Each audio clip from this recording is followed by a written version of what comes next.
Hi, everybody. Welcome to Capital to the Coast BNI. My name is Mike Manning. Each week, we bring you a local small business success story from one of our 35 chapters, spawning from the Triangle, which is Raleigh, Durham, Chapel Hill, all the way to the North Carolina coast. If you're not familiar with BNI, it is Business Networking International, the world's largest networking organization. Our goal each week is to help our fellow members grow their business through the giver's gain mentality. Our local small business success story today is Philip Passey. He's a financial advisor and owner with Pillar Financial Services. Philip's part of RDO2 Carry Connections. They meet Monday mornings at 8:30 at Hope Community Church on Buck Jones Road. So if you're ever in that area, want to meet some good people, please drop by and visit. Philip, how are you today? I'm doing great. Thank you for having me. Oh, glad to have you on the show. All right, so financial advisor. Got a few questions on that. I always love educating here because we Sure. hear that, but anyways, what does you have AAMS after your name? What does that mean? Great question. So AAMS is the asset management specialist. So that provided me the knowledge to put portfolios together, make sure clients are well diversified, and they own all aspects of the market within their particular investment portfolios. So So we accredited asset management specialist is what it stands for. gotcha. Now, I always like to ask my financial advisor friends that have a lot of initials after their last name. I Yep. assume you're a pretty good test taker. I wish I was better. I wish I was better. But and I agree. There's other credentials I would like to get down the road. Yep. Sure. Of all the things, all the licenses you've sat for and passed, which one was the toughest? Series 7, hands down. Series 7 was required. I took over 18 years ago, but took a lot of knowledge. At that time when I was studying for it, it was my job. I didn't work. I did nothing but study, which helped. Um, Long hours, 8 hours a day, Ooh, and then of course the 7 hour exam to pass. So took a lot out of you, yeah. a lot of information you got to try to keep up in the head of yours. And but no, was very very excited when I had that finish. In a nutshell, what does a Series 7 allow you to do? 37 allows me to legally talk to clients about investments, stocks, mutual funds, bonds, etc. So there is a Series 6 that is held periodically or held by bankers. Bankers are fantastic, but they can only discuss CDs and your fixed products. They can't get into the variable products, which include stocks and bonds. Gotcha. All right, we see a lot of commercials about money management, financial this, financial that. We hear, oh, we only make money if you make money. We hear fiduciary. We hear all of these things. So, kind of give us an overview of when we hear the word financial advisor, what that means and what you guys really do. Oh, great question. Yeah, we hear similar sound bites, from time to time, depending on which company. A financial advisor, what we do is we're here to help simplify your overall finances. And what's tricky about living in the U.S., living in this nation, this great nation of ours, is financial literacy is not taught in schools where it should be. You have a lot of people various ages are getting a job for the first time and they don't truly know how to manage their own finances. So having just the simplistic conversations of paying yourself first, putting money aside, just because you made $1,000 does not mean you should spend $1,000. I have that difficulty teaching my own children Yes. that same mentality. So financial advising is helping people understand where their money should go. Should they be paying off debt before they invest? Should they, and what debts should be paid off in which order based on the interest rate or the balance size, the debt quantity, right? So there's a lot of different focuses when I'm meeting with individuals, different baggages that they bring in. where or areas they're trying to fix in their life to be able to breathe and enjoy life periodically. I don't believe every penny you make needs to be invested. Uh, Having a good, healthy balance between putting money away for a rainy day and also enjoying life. That's what we're here to do. We're working to spend time and make memories with our families. But let's make sure we're doing that in a way where we're also preparing for that flood, that rainy day, and also our future goals. So it's a mixed bag, right? And so it really comes down to where are you at today? What are you trying to accomplish? To then determine not only the types of investments, but the types of accounts you should be using to help you go from point A to point B. Most of us at some point in time in our life, if not through most of our lives, have felt, I just don't have enough to invest. And that's not accurate. It might be true, but it's not accurate. So what are some things we can do? You mentioned bankers earlier. If we just start off with what can we do with $100 a month? Where should we do things like that? Because I think if people Well, started doing that, then they would train themselves, like you said, start putting money away. right. So it's interesting. I bring up bankers. I love bankers. It's interesting because everybody today is investing. They don't they, Mhm. just, they don't think about it. Your $100 going to the bank, if you're earning interest, that's an investment. The return may not be too high because the risk is low, Ah. right? I'm sure we've heard the phrase. I'm sure you guys have heard the phrase for more risk, more return. Well, Mhm. the opposite is also true. For less risk, less return. So where do you start? First, you got to start and look at your budget. You got to understand the amount of money you have coming in the door and the amount of money that you're spending. And this is always the first problem for everybody. A lot of us hate doing a budget. Nobody likes to be told how to spend their money. It's not about being told how to spend it. It's about taking control of how you choose to spend it. So sitting down and understanding, okay, where really is my money going is the first step. To then I to then I to then identify, hey, do I really need X or Y product?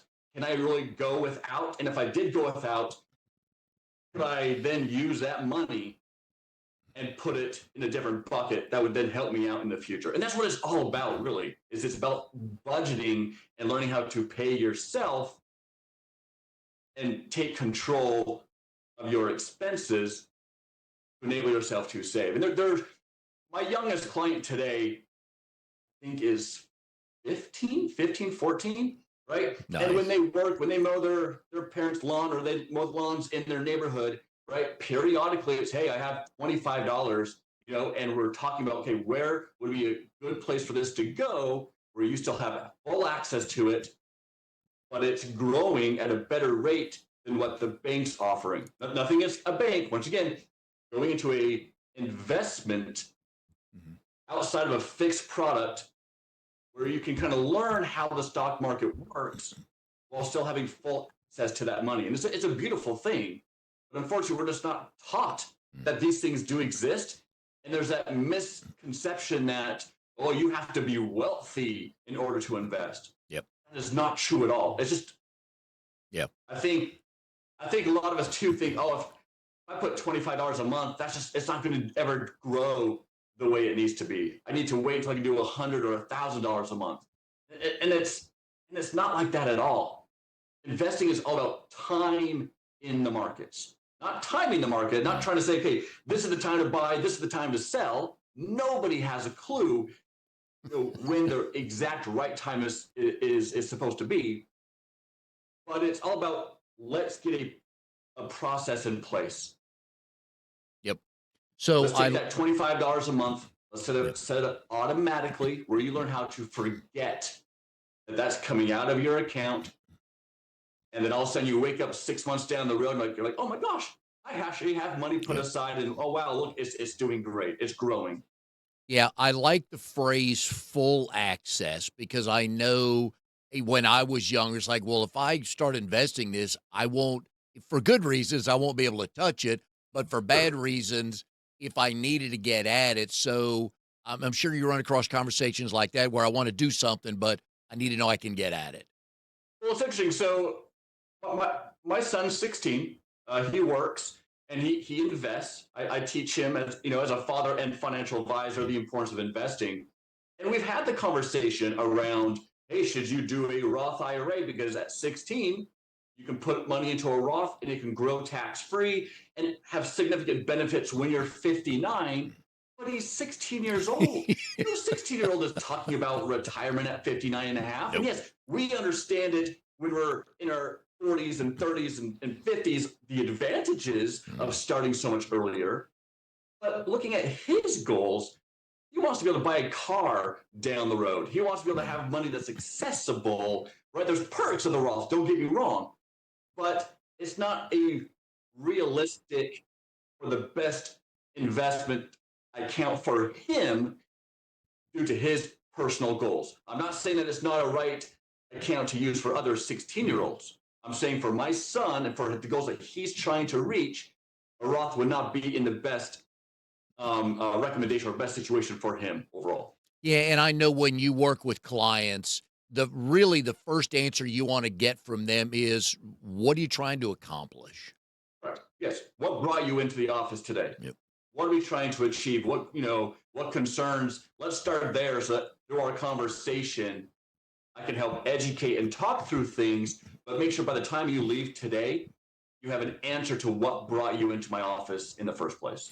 There's so many options for us out there, and you're right. We don't have to have 10 grand to open hardly anything, and just and again, it's repetition, just like working out, just like I clean my house every week. I do the carpet on this, stuff like that. You get into that habit, and every month, all right, $100 here, take it. And Right. over time, and you're right. You're right. Even if you split up $50 and 25 goes to the Roth, 25 goes to the car, stuff like that. If people would look at things that way, yeah, they'd be so much better off. And you're right. The amount of time in the market is key. So, all right. So is there is there money management in your family? I always like to find out how people got hooked on her career, and a lot of times it's a connection from somebody. No, there was not at all. In fact, so I come from a very, very large family. I am the second oldest of 11 children. So for me, it's not that my parents were bad at money, but there are some families where money is just a sacred conversation. It's a secret. You don't share that with your kids. And I'm not sure if that's a generational issue or if it's just a common thing that's just done in modern households. But there was no conversation around finances, yet alone would you ever be interested in going into the financial industry, right? I My passion ironically came from taking one um, not CE, but a general education course in college. I was studying originally to potentially go into the medical field, go into dentistry is what I was kind of leaning on. But I took one investment 101 course, and I remember sitting in class, and the professor started talking about compound interest, Mm. and I was like, "Hold on a minute! Are you telling me there's a way that I can take my money and put it into something and have that make money for me? Why in the world am I going into dentistry? This is brilliant." And I not only did it excite me, but it made me want to teach and talk to my siblings about it. That's what kind of created the passion for me was, hey, I was raised in a large family where none of this information was known to the point where, not bashing my parents, love my parents, but when I was 15, 16, I told my parents I wanted to save for a truck. I think the exact words were, well, hey, you have that piggy bank on the side of your bed. Go and start throwing money into it. And it's a silly concept. It makes sense teaching the importance of saving, yes. But I'm not earning any interest. It's not doing anything. It's that money under the mattress mentality. Well, yes, you're putting it to the side, but it's not growing, right? So to learn that you could invest and participate in the growth and the dividends, of specific companies really excited me. And really, I wanted to, as corny as it sounds, I really wanted to educate others that these things exist. And siblings are interesting because I know I've got an older sister, younger brother. We approached it different. My wife is a middle child. There's her brother and sister approach it different. So you have 10 brothers and sisters. Yeah. So first of all, do you know everybody's birthday? I know the top as a top, but I know 6 to 9 of them. And the reason why is because my parents were large into fostering and adopting. So the last four were adopted. Cool. And I'm more of a uncle than I am a brother because I never lived at home with them. So I do miss their birthdays periodically because Yeah. I was never at home to celebrate. So it's not ingrained in my brain that, oh, it's September, it's so and so's birthday. I have to look at my calendar and say, oh, I totally forgot. It's a silly thing, but yeah, No, birthdays, no, names, I know their names, okay. that's Now, good. the number 10 is real about remembering anything. So, That's true. That's and true. kudos to your parents for adopting. That's a great story. I like that a lot.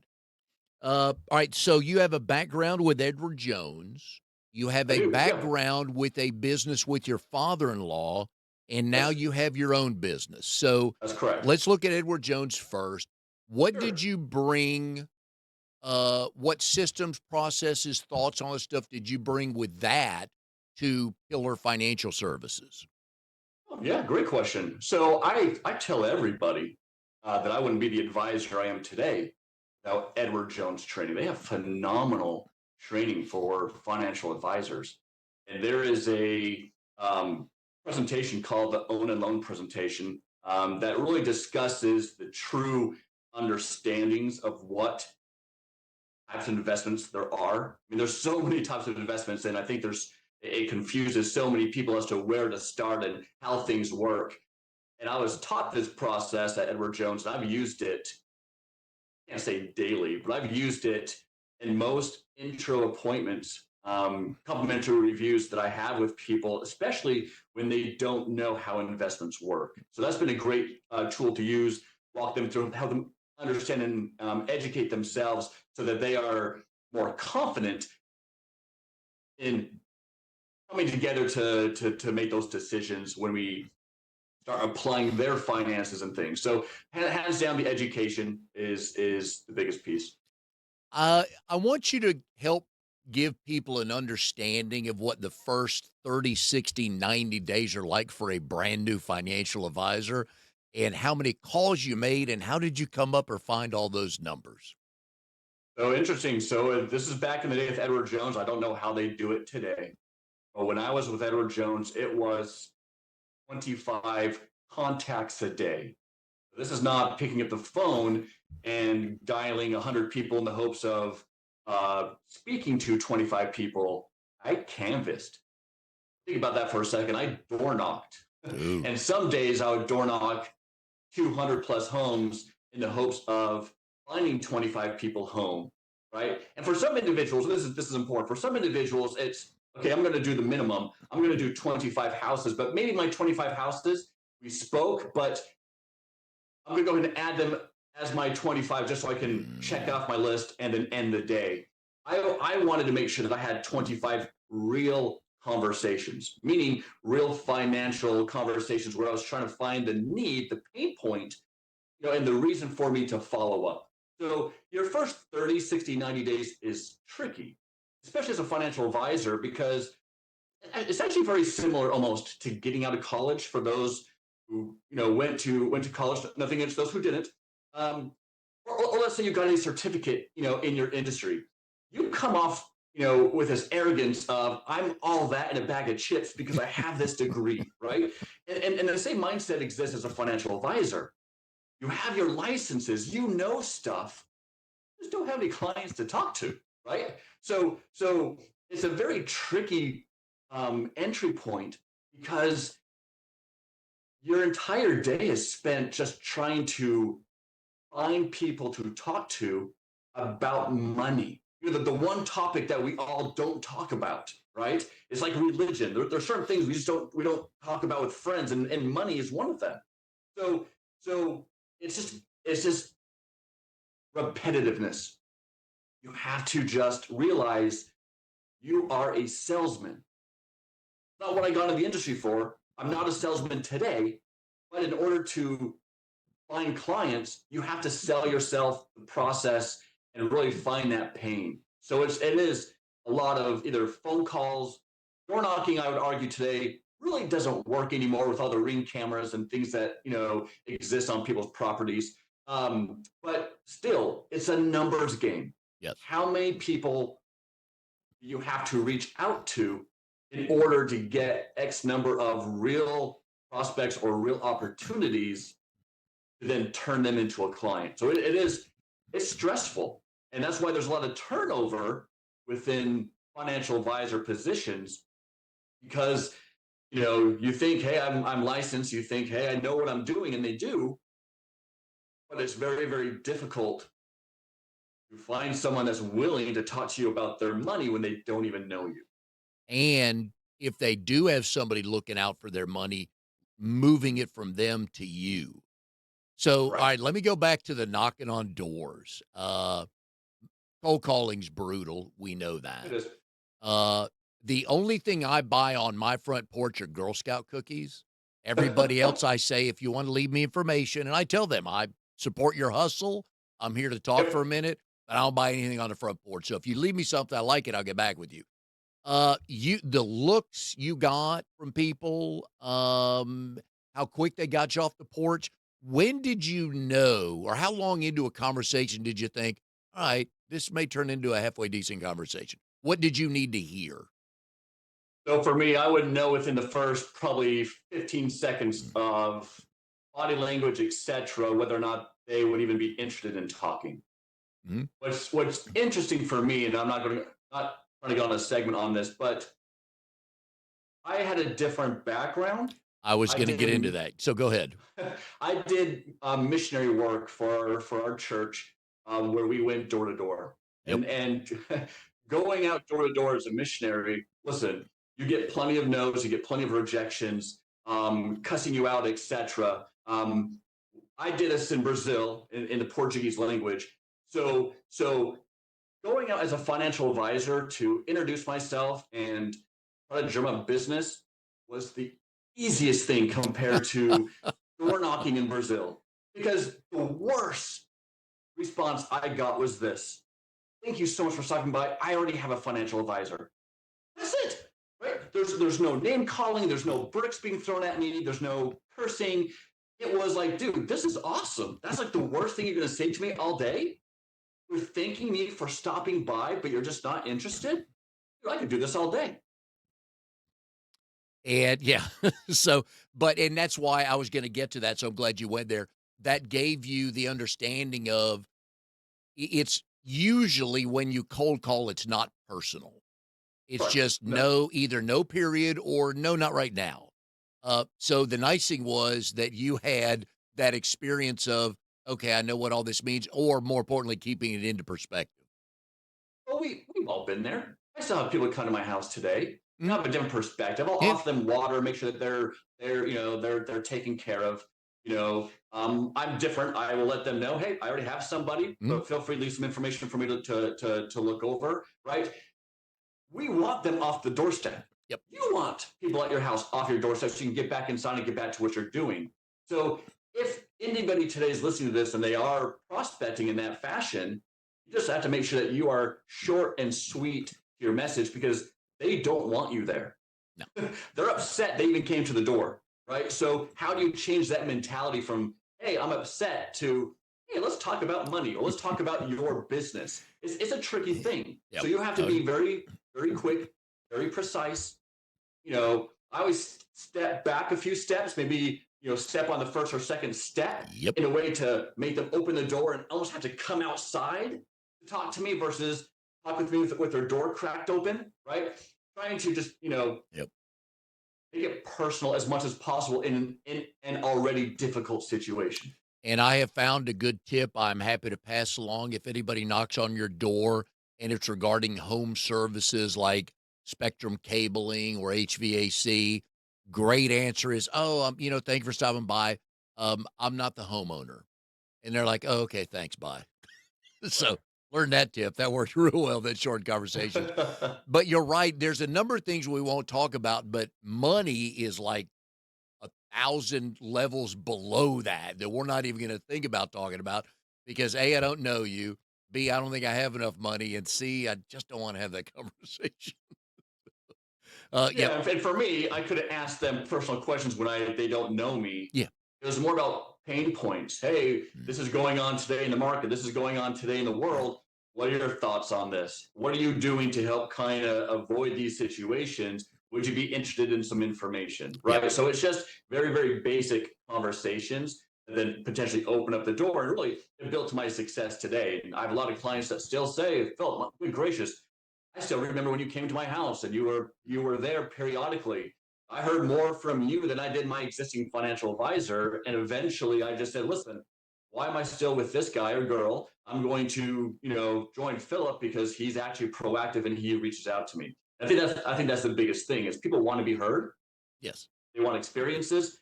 And that was a lasting experience that they still think about today that built our relationship. Yeah, you're right. You've got to stay away from the product or service because you want them to buy. You don't want to make them feel like they were sold something. So if you could, the second you can get them thinking about their situation, gives you a puncher's chance, as they say, right? Right. Yeah. Yes. Uh, door knocking. So by the end of your mission trip, were you kind of pretty good at it? I'd say I did. It's funny though, in Brazil, side note, at least the part of Brazil that I was in Porto Alegre, which is the very bottom of Brazil, we clapped doors. Houses had fences around them. You didn't door knock, you clapped. So my claps are very loud after years. But yeah, I feel like I got really good at it because once again, you learn how to in any business. Once you have a certain process you do every single day, you better be good at it, right? You just learn how to present yourself in a way where it's attractive, That you're right? you're a resource. Right. Yeah. Yes. All right. So hang on a sec. You clap and they came to their door and opened it. Right. Yeah. Well, Wow. yeah. And I always cut my hands. Cut my hands in a way where it makes the loudest sound. So my kids, when I go to their Christmas concerts, oh, they can hear their dad. They know it's me. They hear the claps. Oh, I didn't even think about that. Well done. Yeah. And how long did it take you? Because I was at Philip's chapter meeting this morning, and there was a nice young lady. Her and her mom have a residential cleaning company, and she spoke Portuguese. And Brazilian. Philip Yep. is Portuguese adjacent. You were fluent when Adjacent. you were Thank down there, you. right? But Yep. you That's better. you did okay with her, right? I did. And it's interesting. It's being able to speak a second language is a pretty neat talent. A pretty, it really sets you apart from many people to be able to think in two different languages. So when I went to Brazil, I didn't speak a word of Mm. Portuguese. There was no class prior to. I remember sitting on the airplane on American Airlines and hearing the stewardess give her routine in English and then transfer to in Portuguese. And I was terrified. I was like, I have no idea what in Yeah. the world this lady's saying. I'm assuming it's the same thing as what she said before, right? But it took about 7 months before I could carry on a conversation because it's different. You're Mm. in the country, right? I was paired up with a Brazilian, young man, right? Where if I wanted to use the bathroom, I wanted to go buy a drink, I had to learn how to say the Mhm. word. You're forced into it. It's not okay. I'm going to switch back to English. There was no switching back to English. Mm.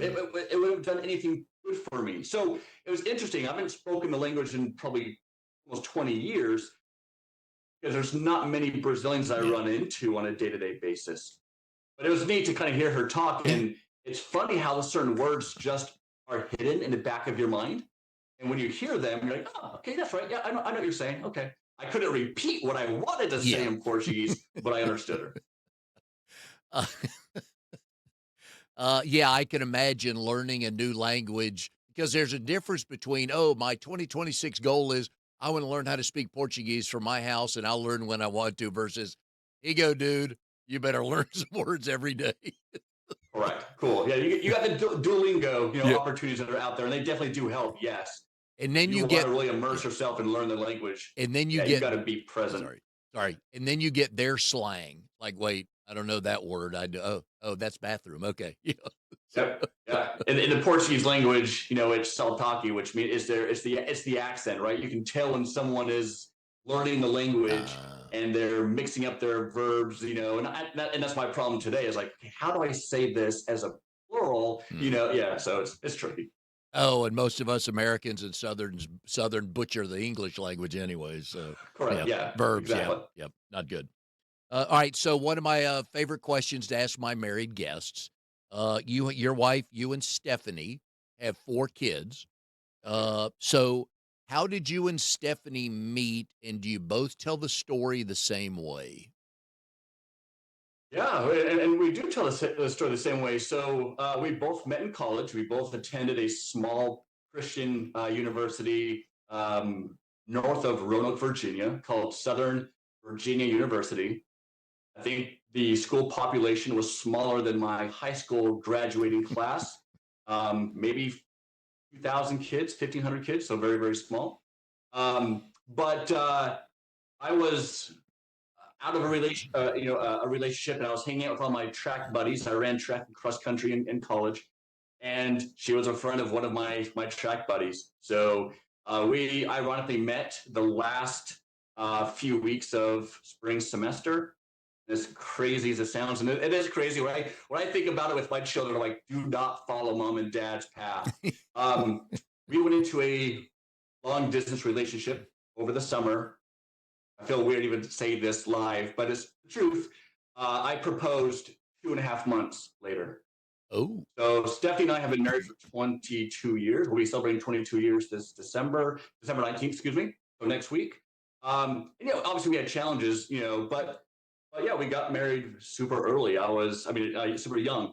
I was 22 and I proposed when she was 19. yeah, but you were a man of the world by then. You've been to Brazil. Yeah, yeah. So we all thought, we all think that, back in the day, but no, we knew, and we waited until we both graduated college before we had kids, Mhm. and it's been great. And obviously, we know more about each other now. There's phases in marriage that we all kind of go through, Oh, yeah. and we're in that accepting phase, basically, where hey, we both know each other, we enjoy spending time with one another, and we're just reaping the benefits of all the things that we've experienced, over the last 20 years. Now, the 4 kids, which ones are more like you? Which ones are more like Stephanie? So I would argue the oldest, which I think they usually say, your oldest daughter is typically very similar to the dad. So oldest daughter, she's 19. We're very similar in a lot of ways. Um, and then maybe the youngest son, he's 6. He's the only child that loves me right now. Every other child loves their phone or Yeah. love their friends. Our friends are more important, which is a normal phase that kids go through. And then my oldest son, who's 16, definitely mama's boy. Very much like my wife. Gets his smarts from my wife. And the youngest daughter, who's 12. Not sure yet. I think Yeah. kind of mixture of both right Yeah. now. We'll see. We'll see as her personality starts to bloom now that she's in middle school, Yeah, right? That personality. for those watching or listening, if you have very young kids or don't have any kids at all yet, at some point in time, you're going to be put on your kids' priority list. And Oh, yes. do not be Yeah. offended if you're not number ones through 7. Right. Yeah. Yeah. My 6-year-old's the only one that will get excited when daddy's home. Will Yep. run, still give me a big hug. Yep. And it's a great feeling, But yes, the other three, my oldest, my 19-year-old only reaches out when she wants money. Yeah, there you go. Yeah, so we have 4 grandkids. Oliver's 7, and he's to the point now where I see him, he leans in and gives me his forehead right to my stomach, and that's his hug. I'm like, "No, dude, I'm not doing that." Whereas Maggie, my 3-year-old, just runs and jumps up. So I'm with you Oh on yeah, that. that's why when the kids get older, you get excited to be a grandfather because you get experience the Oh, yeah. love that Oh, the it's younger amazing. children bring you. Yeah, so Oliver and I have an agreement now. When I just need something from him, I'll say, "All right, I need an Oliver hug," and tap foreheads. And every now and It then does wonders. when I need a pop hug, I'm like, dude, I need a pop hug. Give me some, give me both arms here. So yeah. So. That's great. All right. So let's go back to your business experience. One thing I always intrigued by are family businesses. So you and your father-in-law were in a business together, and love the story you told me the other day that you felt it was best if you exited because you guys were in two different places as business owners and advisors. Yeah, I think, yeah. And looking at family businesses in general, and I have clients who have family businesses, right? Yes. Family businesses work. They can work Hmm. as long as everybody has an equal voice in the business. I think that was the challenge that we had was while we had our own clientele and we worked harmoniously. Harmoniously works only if we all have a voice and a say in how things are run in the business. And it got to a point, unfortunately, where my voice didn't carry, and it created disputes, right? And in order to keep your excuse me, can you guys hear that? I heard the phone ring. Hopefully, it was a wealthy All right. client. That's what happens when my 6-year-old tries to FaceTime me as we're talking. Um, so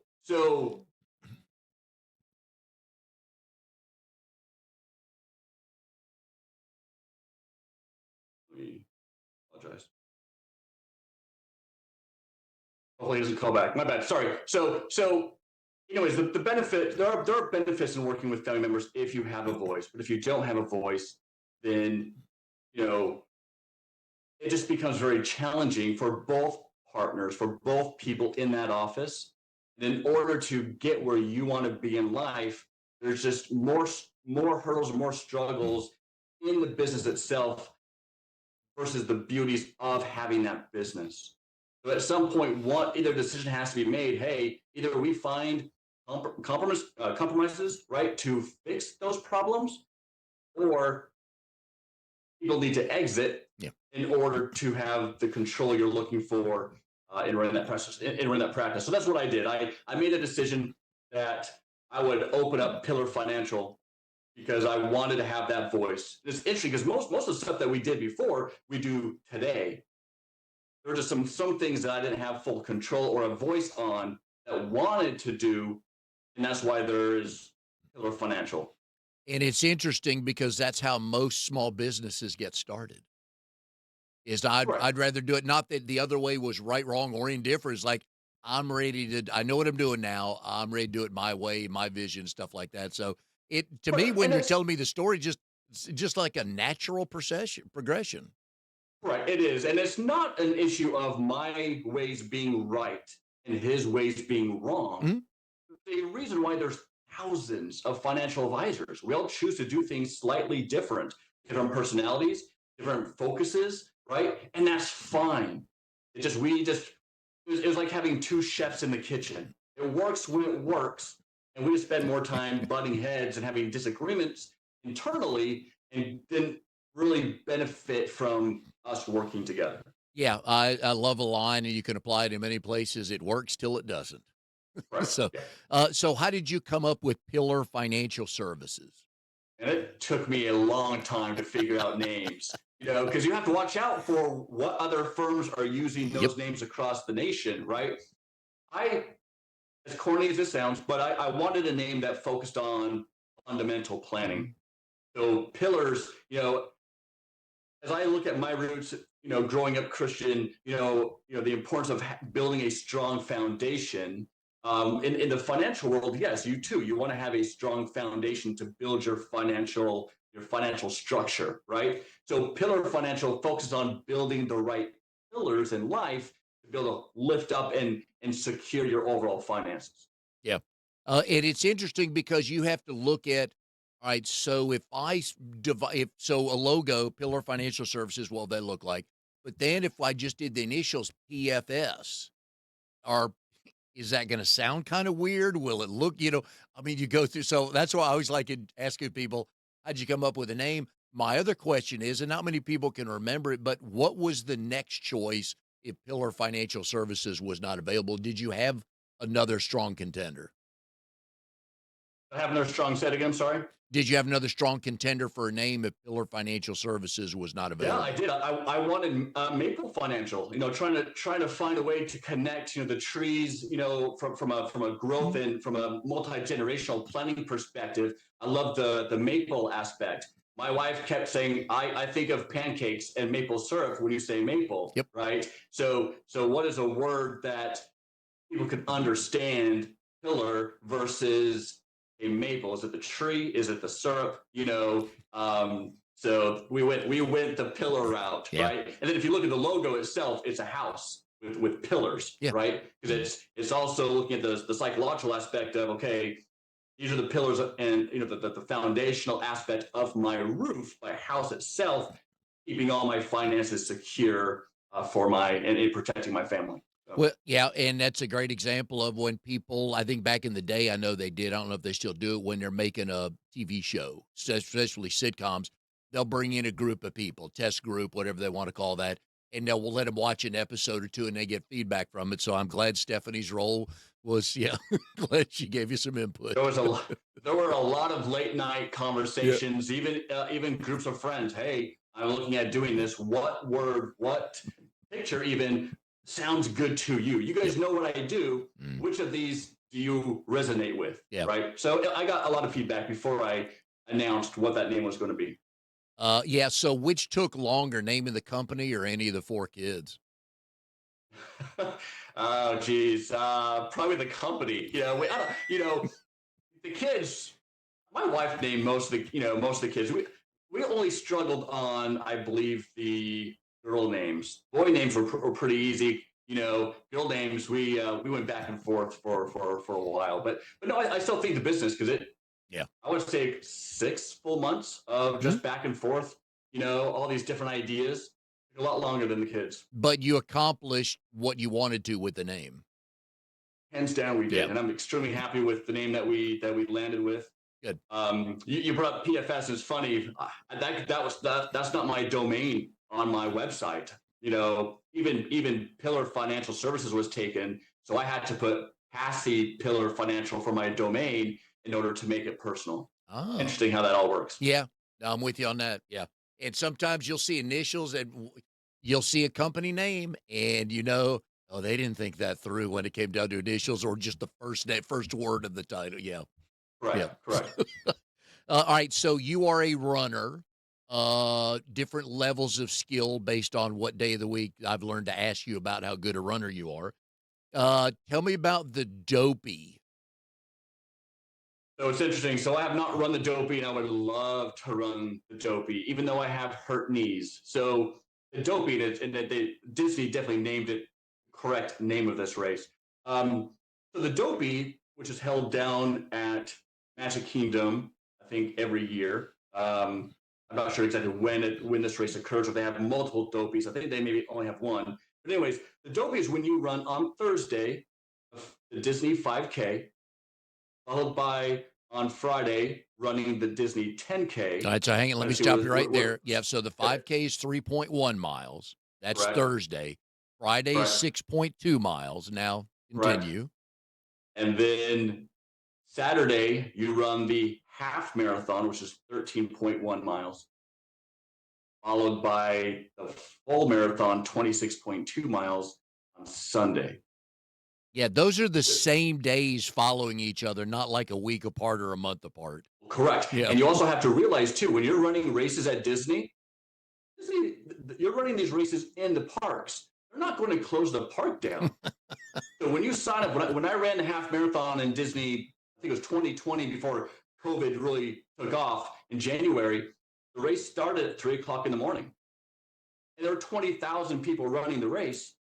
I think when the gun went off to start the race, I was so far back, I didn't even cross the starting line until 2 hours later. Oh. You're kind of waiting and waiting and waiting, but you have to have that race finished by the time the parks open. So it's not just running all those miles. It's also being willing to do it at 3 o'clock in the morning. So for all you running enthusiasts, if you really, really want to, it's nice to run a marathon. Don't get me wrong. I'm impressed by anybody that finishes one, which you did, right? Okay. Yeah, do those four, but you had a recommendation for Disney on how to structure these 4 days, didn't you? Well, a recommendation on how to structure it. Yeah, like what order? Well, so good gracious. I mean, the race obviously itself is every other day. I mean, every day back to back, right? Yeah, I don't have a structure on how to run it. No, No, but I've never. Thursday, you were telling me Thursday they should have started with the Oh, marathon. they should have started it opposite, right? Yeah. That's my recommendation. If that's where you're going with it. Yep. I apologize. They should have had it in reverse. It would make more sense if they started with the full marathon and then went to the half and then the 10K and then the 5K, because you would think by that fourth race, Yeah. you're burnt out. Yeah.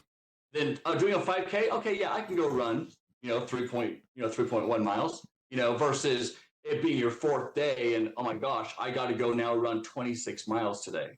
So that's why it's called the dopey, Yeah. right? So yeah, it's still a bucket list of mine. I think I would have to go get knee surgery that second after I was done with the full marathon. But for anybody that has ever wanted to run a marathon, Disney is I would argue, the best, because it's a flat course, but you're not looking to PR, which means you're not looking to get a personal record. There's Disney character meet and greets on the marathon course, right? You're not worried about your time, except for the time when the parks open up and you're basically kicked off the course, right? Yep. So it's just an entertaining run, as entertaining as runs can be. For the mindset of someone that's not a runner, how can any type of running be fun in general? I get it, but yes, Disney is hands down. Go run a Disney half marathon, or 10K or whatever, to get those miles in. That experience is probably the best way to do it. And I was thinking about this the other day after you told me about that. It's like, okay, I know why they start with the shortest one, because if they started with a marathon, people would have left the park and would not have come back for the next 3 days. Correct. So they would have Correct. lost concessions and whatever. So. Exactly. And it's interesting on my Apple Watch that I had after the day was over. I ran the half marathon in January with my sister. After we were done with the half, we were in the parks. So we did the parks for most of the day. But I think I ended that day with 49,000 steps. Oh, yeah. Because of the half, and then just walking through the parks for most of the day. And with zero preparation for a marathon the next morning. Right. With zero. Correct. Until I get that phone call from someone saying, hey, listen, I'm in. Do you want to train? Yeah. I don't have to pay for it, to get myself, motivated. Hey, I just spent all this money. Yep. It's sealed. Go out there and train. Yep. So. All right. So we're getting ready to turn the calendar to 2026. So financial goals, let's start very basic, just a couple, one or two nuggets to share with some people. If they are not investing at all, or just not even thinking much about it, what's a couple things just to get started? Yeah, great question. So in getting started, first you need to understand your finances. Getting started, really jot down on paper your overall financial picture. What assets do you have? If you own a home, what's it valued? What do you owe on that mortgage? Your investments in general, your 401k, are you participating? What's that worth? Getting a good understanding of where you stand helps you determine, okay, what are those next steps depending on where I'm heading? What am I trying to accomplish? Everybody that typically comes into my office for the first time wants to talk about the latest stock. Hey, I want to own this stock because it's going through the roof. Is this a good time to buy it? Then we sit down and we talk, and they don't have money in savings. They have debt piling up, right? Everybody, it's normal. Everybody's looking for that shortcut. Mm-hmm. So I guess my biggest thing is just, you got to realize, you got to look at the overall fundamentals.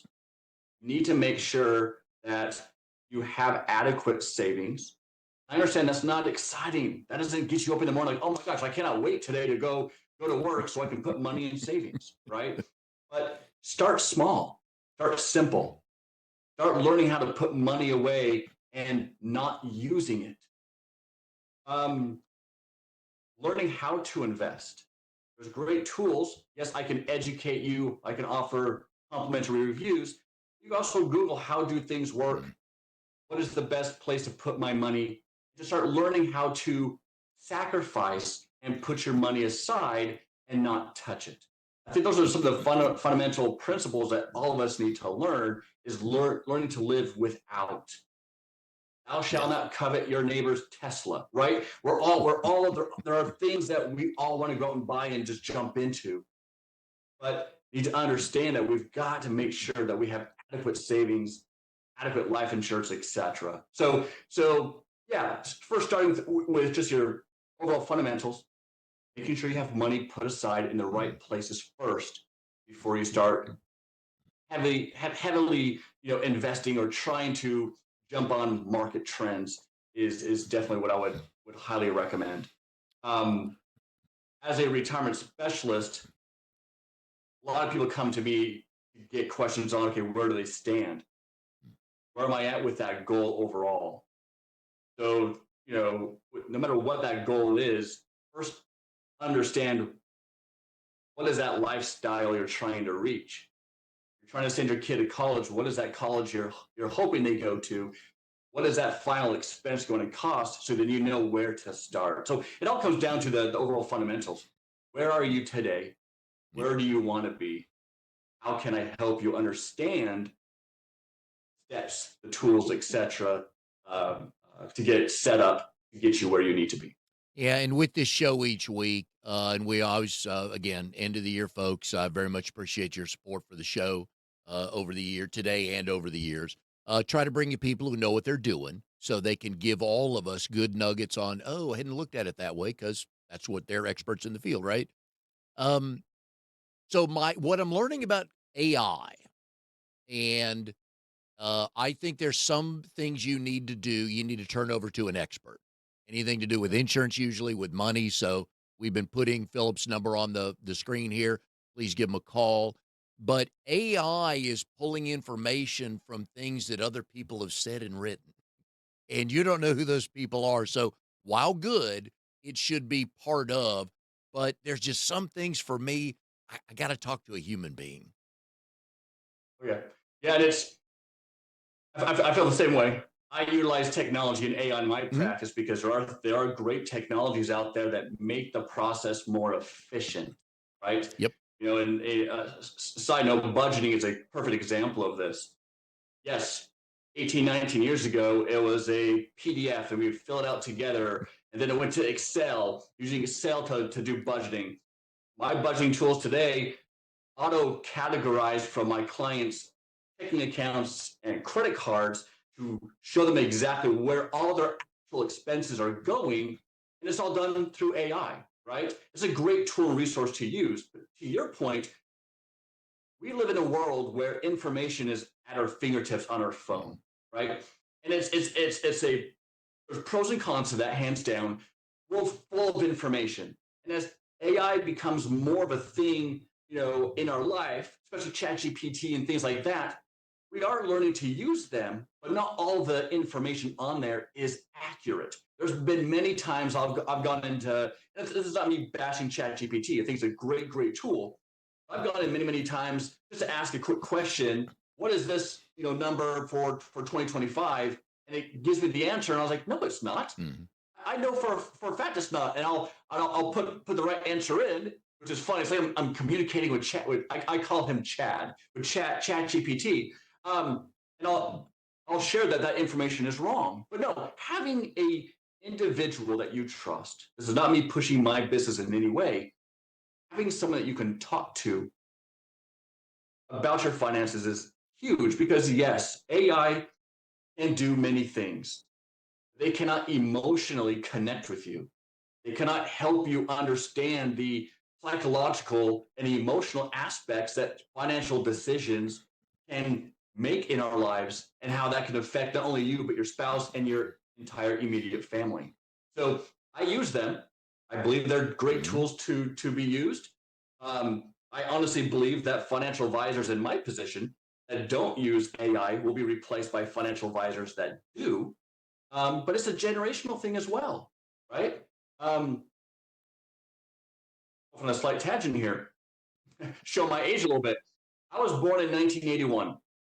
I'm part of this really weird generation that we were raised by Gen Xers, right? I was told by my parents to come home at night when the lights, when the sun goes down. I remember life before the internet. But I also, in high school, the internet started to come out. So I also can interact well with those that are comfortable using internet and technology and things like that. So it's interesting that I can bridge that gap between the two different generations, because the tricky thing in my practice or in financial planning in general is, for most people, most generations today, they trust human beings. Mm-hmm. But the younger generation, they don't. They trust their cell phone and apps a lot more than they trust humans. So to be able to have someone like myself that I can share, hey, we use these tools, we use these technologies to help you, but let's work on this together so we're getting both of best worlds, I think is really the best way to go. Yep. And real quick before we're done here, you can go, speaking of checking up on financial advisors, there's a link on your website. Give us the website first. The broker check? Yeah, give us your website first. On my website, yep, sure thing. Sorry about that. My website is Passey, P as in Paul, ASSEY, Pillar, PILLAR, pillarfinancial.com. Okay. And then where can you find the, tell us about real quick. I want to tie this all up, but I know we're just about out of time here. So. Yeah, when you first log into the website, at the top, I have a broker check. I think it's important to understand the credentials and even see if there's any discrepancies in that advisor's history. The beauty of broker check and what's called your U4 is a document that follows every financial advisor during their career to show if there's been any major issues based on past client interactions. So when you're looking at financial advisors, definitely look at their website, see what they do, but check out Broker Check to also see if there's any issues of the past that might come up, to haunt you going forward. Yeah, kind of like buying a car. I mean, we now have information at our hands to see if it's been an accident or not. So, anyways, Philip, very much enjoyed the show today, folks. We've been putting Philip's number up here. You've got his website now. Some things, and I've told you this before, there's some things we just need to talk to an expert about and outsource things, and this is one of them. So, Philip, thanks for the stories and the tips today. Sure. No problem. Thanks for having me. Thank you. And we'll see everybody next time on Capital to the Coast BNI.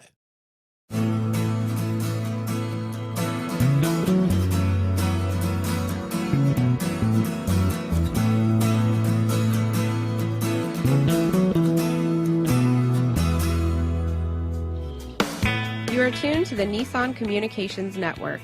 If you tuned in too late, you can always watch each program in its entirety or download an MP3 audio file of it in the archives section at nissancommunications.com. Don't forget to subscribe to our YouTube channel, follow us on Twitter, and like us on Facebook.